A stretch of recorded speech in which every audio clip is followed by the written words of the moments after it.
Passive income is a lie. And this is based on my experience after 10 years plus in investing, okay?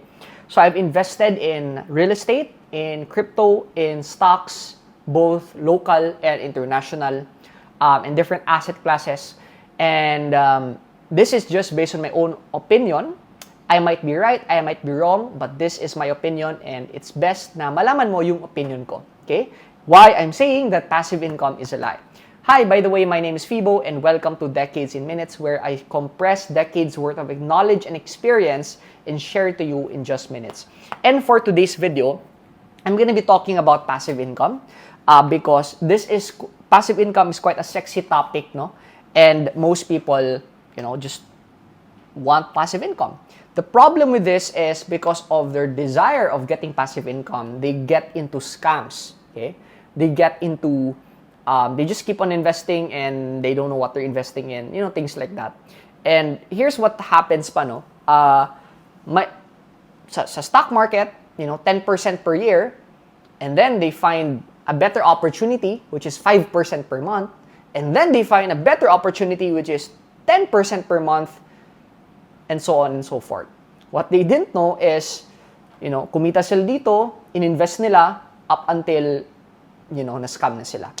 And what happened is 20 years worth of pinaghihirapan na savings na wala lang in just a snap.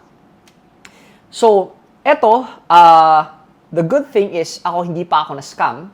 It's probably because at the age of 18, I was already studying financial books. So, let's just say I've been already, kumbaga before I started investing, I was already financial literate. And when I made money, I already know where to put my money. Okay? Pero again, the advice that I'll be giving is an advice coming from an entrepreneur and not from an employee. Okay? So, ngayon, quick backstory is I've been investing in multiple properties, stocks, crypto, and so on. No? It was fun. I had fun at first, okay? But eventually, nawala yung fun and I just didn't enjoy it anymore, okay? Things like, for example, I had funds in eToro, and then eToro had the SEC advisory, things like that. Another is I had properties, and there were problems in transferring the title, problems in renting it out, problems with tenants, things like that. So sabi ko, yes, kumikita ko ng 30,000, because I have a commercial property wherein Palawan Pawn Shop was renting, and sabihin ni 30,000 yung income ko dun from nasa ground floor yon. And yes, I'm making 30,000 passive income from that, no. Pero it's just consuming my mind space. Here's what happens, no.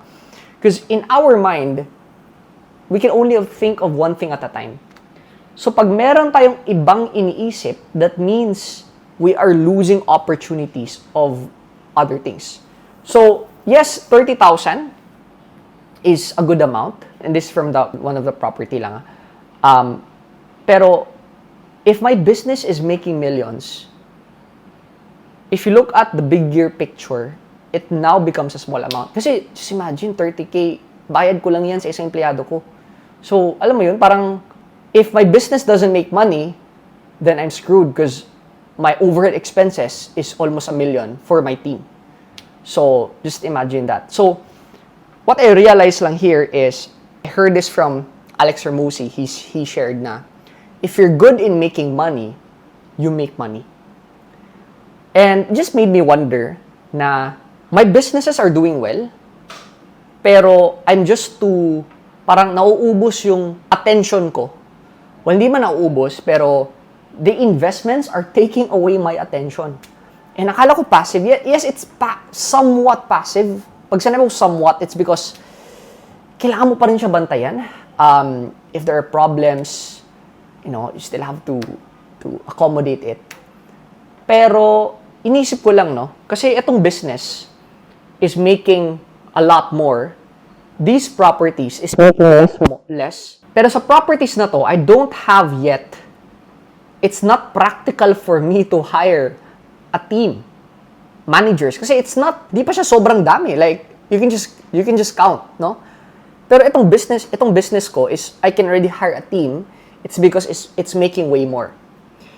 The problem with these properties or investments is like, so that worth it siya para mag-hire ng team, kailangan sobrang laki ng funding mo dito, no? That's how the big tycoons, the billionaires do it.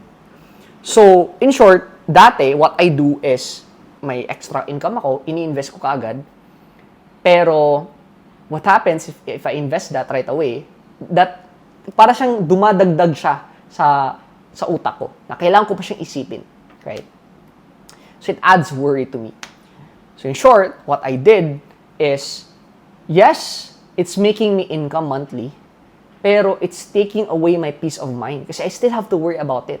So, inisip ko, if I just sell all my assets and not have to worry about this and just focus on my business, then it will make me more money. Sabihin natin dito, kumikita ako ng 200,000 a month, pero if I take away magiging focus ko na yung business, this will add me, sabihin natin an additional 7 digits, no? Just by transferring that 10 to 20% focus here. And shinare ko lang yon, it is because if you're a business owner and yung capital o yung savings mo, no, hindi pa naman umabot ng billion, no? It's best if you just reinvest that back into the business or you just invest it in a very stable asset class na you don't even have to worry about it. Okay, so for example, Pag-ibig MP2, and that's one of my plans. I just have to invest in Pag-ibig MP2, guaranteed. The problem nga lang is lower returns. Okay? Unlike my rental property, na mas mataas yung returns, unlike stocks, unlike crypto, na mas mataas yung returns, pero the problem is I have to worry about it. Okay? So, things like that. Pero if I invest it in Pag-ibig MP2 na I can just leave it there, yes, mas mababa yung returns, probably just more than enough to cover inflation, pero kasi it's around 6 to 7%. So inflation is around 4%. But okay na yun because I can make more money dito sa negosyo ko. And not have to worry about the investments.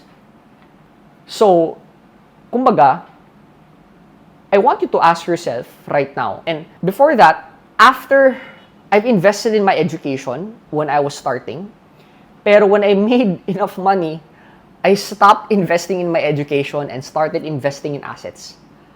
And if I were to look back, dapat hindi pala ako mag-stop investing in my education. Like, dapat tuloy-tuloy. And that's what's happening this year, no?